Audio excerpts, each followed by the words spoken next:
ముఖ్యంగా భవన నిర్మాణ కార్మికుల తరపున ముఖ్యమంత్రి గారికి నా కృతజ్ఞతలు తెలియజేసుకుంటున్నాను. ఏడాది కాలంలో బ్రాండ్ ఏపీని పునరుద్ధరించడం ద్వారా 9.4 లక్షల కోట్ల పెట్టుబడుల్ని ఆంధ్రప్రదేశ్ ఆకర్షించింది. తద్వారా 6 లక్షల ఉద్యోగాల కల్పనకు ఇది దారి వేస్తుంది. గత 5 ఏళ్లలో గజానికి గొంతగా మారిన రాష్ట్ర రహదారులకు పునర్జీవం నింపుతూ 20,000 కిలోమీటర్లు R&B రోడ్లకి మరమ్మతులు చేసింది. వైసీపీ గత పాలనలో ల్యాండ్ యాక్ట్ని రద్దు చేసే ఒక ల్యాండ్ యాక్ట్ని తీసుకొచ్చింది. దాన్ని రద్దు చేసి కూటమి ప్రభుత్వం రాగానే చంద్రబాబు గారి నాయకత్వంలో ఆ యాక్ట్ని రద్దు చేసి ప్రజల ఆస్తులకి రక్షణ కల్పించే విధంగా చర్యలు చేపట్టింది. గత ప్రభుత్వంలో BC, SC, ST, minority subplan నిధుల్ని సైతం ఇష్టారాజ్యంగా మళ్లించి వెనకబడిన వర్గాల వారికి ద్రోహం చేసింది. కూటమి ప్రభుత్వం సబ్ప్లాన్ నిధులు దుర్వినియోగం కాకుండా చేపట్టి ఆయా వర్గాల స్వయం ఉపాధి పథకాలకి వెచ్చిస్తూ ఉంది. ప్రత్యేకించి నేను పంచాయతీరాజ్ శాఖని నేను నిర్వహిస్తున్నాను కాబట్టి దానికి సంబంధించి కొన్ని చెప్తాను మీకు. పంచాయతీరాజ్ గ్రామీణాభివృద్ధి శాఖ బాధ్యతలు స్వీకరించిన వెంటనే సర్పంచులు తలెత్తుకునేలా మొదటి అడుగు వేయడమైంది. జాతీయ పండుగలైన స్వాతంత్ర దినోత్సవం, గణతంత్ర వేడుకలకు నిర్వహణకిచ్చే నిధుల్ని మైనర్ పంచాయతీలకు 100 నుంచి 10,000కి, మేజర్ పంచాయతీలకు 250 నుంచి 25,000కి పెంచాం.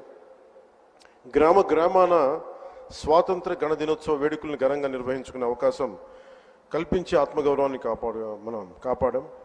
సర్పంచుల ఆత్మగౌరవాన్ని. గ్రామ స్వరాజ్య సాధన లక్ష్యంలో ఒకే రోజున 13,326 పంచాయతీల్లో గ్రామ సభలు నిర్వహించి ఒక సరికొత్త రికార్డు సాధించాం. ఇది పల్లె పండుగ ద్వారా గ్రామీణ రహదారులకి ఒక కొత్త కళ తీసుకొచ్చాం. రైతులకి అండగా మినీ గోకులాలు, నీటి కుంటలు చాలా తక్కువ కాలంలోనే తవ్వించాం. మహాత్మా గాంధీ జాతీయ గ్రామీణ ఉపాధి హామీ పథకం ద్వారా రాష్ట్ర వ్యాప్తంగా 46,94,000 కుటుంబాల్లో 75,23,000 మంది ఉపాధి శ్రామికులకి వారి సొంత గ్రామాల్లోనే ఉపాధి కల్పించాం. 2024-2025 ఆర్థిక సంవత్సరంలో 5,10,000 కుటుంబాలకి 100 రోజులకు పని కల్పించాం. అలాగే ఈ అడవి తల్లి బాట కార్యక్రమానికి ప్రత్యేకించి గౌరవ ముఖ్యమంత్రి గారికి నా ధన్యవాదాలు తెలియజేస్తా ఉన్నాను. 70 సంవత్సరాలుగా రోడ్లు లేని ఎన్నో ఈ గిరిజన గ్రామాలకి 105 కోట్లు నిధులు అవసరమైంది. వారికి ఒకరోజు ప్రత్యేకంగా తెలియజేస్తే ఆయన దాన్ని అర్థం చేసుకొని వెంటనే దానికి సంబంధిత నిధులు రిలీజ్ చేయటం వల్ల ఈ రోజున గిరిజన గ్రామాలను అనుసంధానిస్తూ 1069 కిలోమీటర్ల రోడ్ల నిర్మాణానికి శ్రీకారం చుట్టాం. ఇందులో ప్రధానమంత్రి ఆదివాసీ న్యాయ మహా అభియాన్ PM జన్మన్ పథకం ద్వారా 555.61 కోట్లతోటి 613 కిలోమీటర్ల రోడ్ల నిర్మాణం జరుగుతున్నాయి. డోలీ మోతలు లేని గిరిజన గ్రామాలు లక్ష్యంగా ముందుకు వెళ్తున్నాయి. అలాగే పర్యావరణం, అటవీ మరియు శాస్త్ర సాంకేతిక సంబంధించి ముఖ్యమంత్రి గారు మాకు ఒకటే ఆదేశం ఇచ్చారు. రాష్ట్ర విస్తీర్ణంలో 30% ఉన్న అటవీ భూమిని కనీసం మనం ఈ 5 వైడ్లో అయ్యేలోపు మనం కనీసం దాన్ని 50% తీసుకెళ్ళాలి. తక్కువ 37% వెళ్ళాలి అనేది ఆదేశాలు ఇచ్చారు. ఆ విధంగా ప్రణాళికలు రూపకల్పన చేస్తున్నాం. రాష్ట్ర సరిహద్దు జిల్లాల్లో రైతులు ఏనుగుల బెడతో నానా ఇబ్బందులు పడుతూ ఉంటే ఆ సమస్య పరిష్కారానికి అంతర్రాష్ట్ర సహకారం తీసుకున్నాం. మన కర్ణాటక ప్రభుత్వం సహకారం తీసుకున్నాం. కుంకి ఏనుగులు ఇప్పుడు 4 మనకి చేరుకున్నాయి. ఇంకొక 2 త్వరలో రానున్నాయి ఆ క్యాంప్కి. ఎర్రచందనం అక్రమ రవాణాన్ని అరికట్టేందుకు కఠిన చర్యలు అమలు చేయడంతో పాటు అక్రమంగా తరలిపోతున్న ఎర్రచందనాన్ని తిరిగి తెచ్చుకునే విధంగా కర్ణాటక రాష్ట్రంతో ఒప్పందం కుదుర్చుకున్నాం. ఎకో టూరిజం అభివృద్ధికి చర్యలు చేపట్టాం. కాఫీ తోటలు ఇటీవల ప్రారంభించిన వుడెన్ బ్రిడ్జ్ కూడా ఈ కోవకి చెందుతుంది. 1,122 కోట్లతోటి నగరవన యోజన ద్వారా 61 నగరవనాల ప్రాజెక్టులని చేపడుతున్నాం.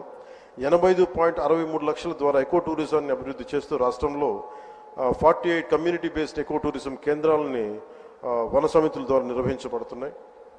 జూన్ 5, 2025న మన వన మహోత్సవం సందర్భంగా 1,00,00,000 మొక్కలు నాటి ట్రాకింగ్ కోసం geographical information system, management information system, quick response కోడ్లు మొదలైన యాప్లు అమలు చేశాం. అలాగే ప్రత్యేకించి సైన్స్ అండ్ టెక్నాలజీ మీద ఇప్పుడిప్పుడే దృష్టి పెడుతున్నాం.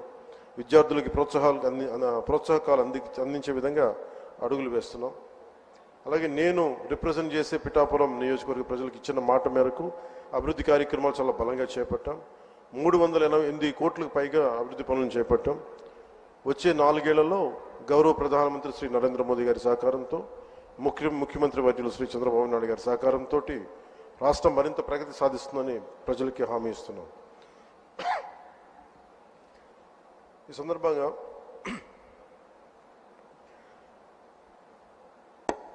సరైన ఎంత రెలవెన్స్ నాకు తెలియదు, కానీ గత ప్రభుత్వ పాలకులు అధికారంలో లేకపోయినప్పటికీ కూడా, ప్రతిపక్షంలో కూడా వారికి అంత బలం లేకపోయినప్పటికీ కూడా, వారి రౌడిజం కానీ, వారి అసాంఘిక విధానాలు కానీ, వారి ఎనార్కిస్ట్ అప్రోచ్ కానీ ఏమాత్రం మారలేదు.